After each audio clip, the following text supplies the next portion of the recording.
Hi everyone, I just wanted to hop on and do what I hope will be quite a short video about a very important aspect that is already operational now and will be coming up to exactitude on the 12th of June. And so I wanted to make this a separate video because it is, I think it's so important in this very big lead up into some very powerful astrology in July that I've been talking about as a climax or a crescendo of several different outer planets that I think actually is going to be quite historic, or we may not recognize at the time it's historic, but in retrospect, I think we absolutely will. There's going to be a lot happening in July. So what I'm going to be talking about here is Uranus square to the nodal axis. As I say, this is exact on the 12th of June, and but really we're feeling it now. I'm filming this on the 21st of May, and we're going to be feeling it certainly for the next month. But it's just an ignition point, a trigger point for a much longer transit with more unfoldings. So it isn't just for this month, but this month where it really is very active. So this is going to be happening. It's a T-square, as I say. So Uranus is going to be at 242 of Gemini, squaring the North Node at 242 of Pisces. And Uranus is also going to be squaring the other end of the nodal axis, the South Node, at 242 of Virgo. Now, the nodal axis, as I'm sure you know, well, in your own chart, it's your individual soul's path of destiny, you know, what you're supposed to be following as a soul path in this life for soul growth purposes. In a general chart, it's really to do with the collective soul's growth. And that's actually very appropriate because Uranus is also conjunct Sedna, exactly conjunct Sedna on the 24th of May. But that will really hover around that conjunction for the next year until kind of April, May next year. So that's a long-term transit that is also being activated by what I'm talking about here. So when you have, let's say in your birth chart, you have a natal planet that is square to your own nodal axis, that means that planetary principle, that archetype, has to be integrated into your life for you to fully express your soul's growth. So perhaps in your own chart it might be Saturn. You've got to learn discipline and mastery. If it's Uranus, you're going to be much more of a maverick and break the rules and find progressive ideas to introduce to society. It'll be a real innovator, a genius, perhaps. So here it's by transit. So it's transiting Uranus, square to, in a T-square to the transiting nodal axis. And so this is always an evolutionary shift point. It's like a crossroads, if you like, where it's important to be very aware of the decisions we are making. And that, as a piece of advice, runs right through these next few years, but we're in a very heightened period, June, July, August. I think July is the real peak. So if we look, first of all, to the South Node is in Virgo. And when we look at the qualities of the South Node, that's what we've already lived, we've already outgrown, if you like. And therefore, the way we describe the symbolism of that sign is in slightly less positive terms because we want to grow beyond it. So if you look at the symbolism of Virgo, it's very, very good at organizing and categorizing and putting everything in its right place, in its right box, to get everything lined up perfectly and operating like clockwork. So it's a very good organizing energy, efficient energy, but it's quite tight. Virgo energy can be quite anxious. And again, I'm not talking about people here and sun signs. I'm talking about the energy of the sign as the South Node expression. So it can be quite anxious, quite perfectionist, quite tight, if you like. Whereas the North Node in Pisces is much more flowing. It's much more fluid, and and because also 242 of Pisces is also conjunct the fixed royal star of Persia, Fomalhaut, and Fomalhaut is connected to Archangel Gabriel. This is very much about the spiritual mentor and the spiritual teacher. And if you think of the qualities of the North Node, where we are supposed to be evolving to collectively, very much the spiritual is emphasized, but also these Piscean qualities of oneness, of healing, of connection to the all, of the ethereal, the ephemeral, etc. It's very beautiful, flowing, fluid energy. And as we move forwards from our current density, we are going to really start to feel that our reality is becoming much more fluid and malleable. The other word I would link to Pisces is transcendence, because it has the ability to go beyond the material, go beyond matter, if you like, and achieve a kind of transcendent bliss. And it's very interesting, when I was talking to Alan Clay, founder of Dwarf Planet University, earlier this week, he also described one of the aspects of Sedna was transcendence, bliss and transcendence, because you will remember the myth, which I've shared many, many times, that in the storm, her father chopped her fingers off so she couldn't hang on to the boat, and she drifted down to the ocean deep and transmuted into a beautiful sea goddess, and her fingers that had been chopped off became beautiful sea creatures of dolphins and whales. 15th dimensional sea creatures, but she is now a goddess, very high frequency goddess, and she, in the deep, deep ocean, is very much about bliss and transcendence. So when we have this nodal, this Uranus square to the nodal axis, the way this is going to work, I believe, because Uranus is about awakening, it's about shocks and surprises and revelations. It's the planet most connected to the higher mind and also to the galactic beings. And so we could see some, hear about some shocking news, some surprising news at this time, that there are going to be many revelations, many disclosures. It's very interesting that Steven Spielberg is releasing his film Disclosure about the galactics in the US on the 12th of June, the very day Uranus is square to this nodal axis. So the way that Uranian energy works is not smooth or linear. It's always a jump. It kind of comes in quanta. It comes in packets like bolts of lightning. So I really see this as a potential series of revelations or epiphanies, as I say, shocks and surprises, but also the potential for a whole new paradigm of perspectives for us, mental thinking, that suddenly, the phrase that keeps coming to mind is the scales fell from their eyes. So there's going to be a whole new series of ways of viewing the world that I think are going to be very different from the ways we've viewed the world in the past.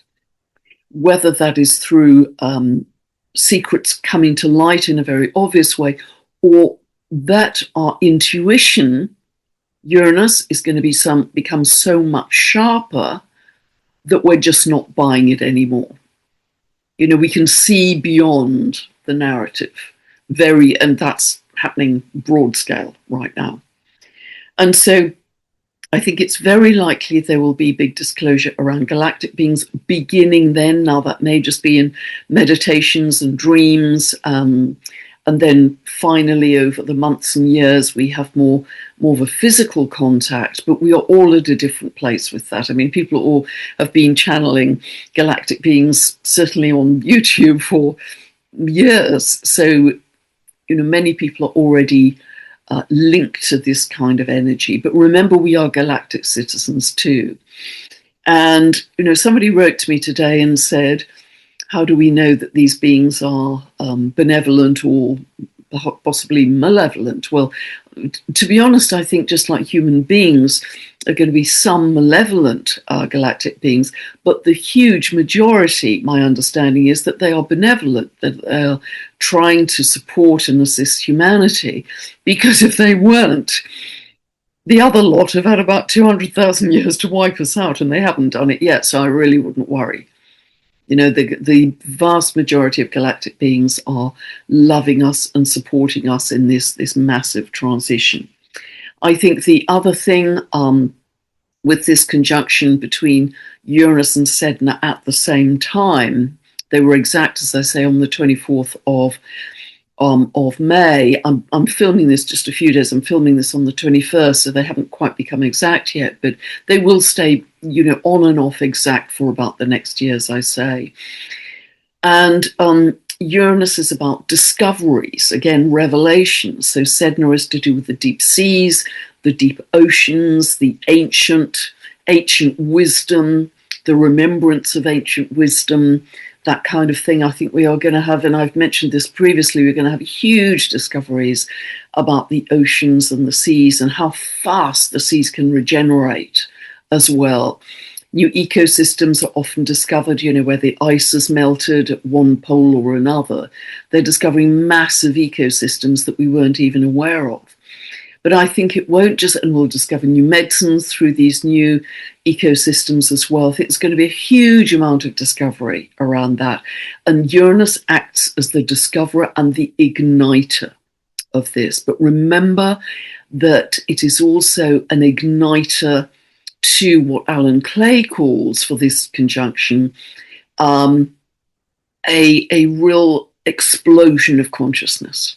That's what he's calling this conjunction, an explosion of consciousness. And in this case, because we're talking about the collective, an explosion of collective consciousness, that suddenly we're seeing things much more clearly in our reality in all kinds of ways than we ever did before. And that brings certain, you know, destabilization with it too. So really have a daily practice where you're connecting to the earth, or you're dropping into your body, you're doing breath work, whatever you can do to get into the body, into your breath, and ground to the earth, because this is all very heady stuff. So I do think, you know, there could be sudden epiphanies around this time in June, but as I say, it's just really the beginning.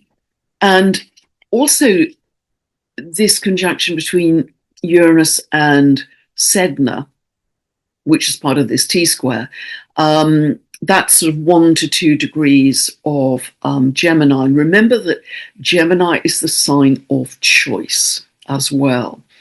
And our choices are going to be very highlighted at this time, because in this huge time of transition, your choices matter more than ever.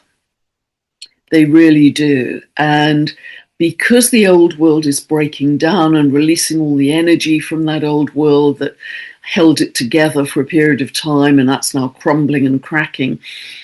And when we're in that period of energetic turbulence, we have greater potency in our co-creation powers, because it's all the energy's freed up. So what are you going to do, humanity? How are you going to remold the modeling clay? And so therefore our choices, which determine our frequency and our future trajectory, are even more important than normal. And frankly, even being aware that you have choices, because I think so often we wake up, you know, as soon as our feet hit the floor, we kind of grab our iPhone and check on messages, etc. And just to pause for a few minutes may be a better course of action. I mean, before I open my eyes, I will say, you know, I choose to say certain affirmations. You know, I am the light, I'm the love, I'm the truth, I am, which is Blossom Goodchild's wonderful mantra. And I also say I choose to state that I am free, I'm sovereign, I'm guided, I'm loved, and I'm on my highest timeline of love. I live in love, peace, and bliss. But I say I choose to state that because it makes me aware that I have a choice. And I may say, I choose to get up, I choose to have tea instead of coffee, I choose to go out now, whatever it is. But the very fact you even acknowledge you have a choice raises your frequency because you're now living more consciously than if you just rumble jumble through your routine day, Groundhog Day, and don't give it much thought. But it makes you more conscious, and it may make you make a different choice at certain points in your day. So choice is a big thing, and there could well be choices coming up that we have to make in the moment. Because the other aspect about this Uranus square, the nodal axis, is that I think there could be a lot coming up around digitization at this time. AI is also connected to Sedna. And AI is absolutely exploding exponentially, as I'm sure you're very aware. But I also think with this square to the nodal axis, we are going to be asked to very wisely and consciously think, is this for the highest good of all? Is this beneficial for the collective and beneficial for Gaia? Because I think we may find that we are starting to get some pushback. Because there are some people who love that kind of technology and are very much increasingly depending on it for their day-to-day work or pleasure, whereas other people are becoming increasingly aware of the environmental destruction that's happening with, billions of gallons of water and so much electrical power needed to keep the huge AI data centers running, which are covering, various parts of the globe now and growing at an exponential rate as well. So I think with Uranus square the nodal axis, we're going to become more aware of the upside of some fabulous healing technologies coming in, but also potentially the challenges of what is that doing for humanity and the freedom, Uranus, also connected to freedom of humanity, and how it's affecting nature and Gaia overall. So I think, these are going to be very interesting questions that come up at this time. I think also, because Uranus is the planet of revolution and rebellion and restlessness and agitation, from now on, because this T-square is already operational, we are going to see a lot more general mass movements of people feeling more resistant to the prevailing narrative, more rebellious, more revolutionary, and whether that takes the form of just emotionally disengaging from various parts of society as far as they're able, or whether it takes the form of protests. I mean, there was a huge, very, very peaceful protest in London last Saturday that you can find online.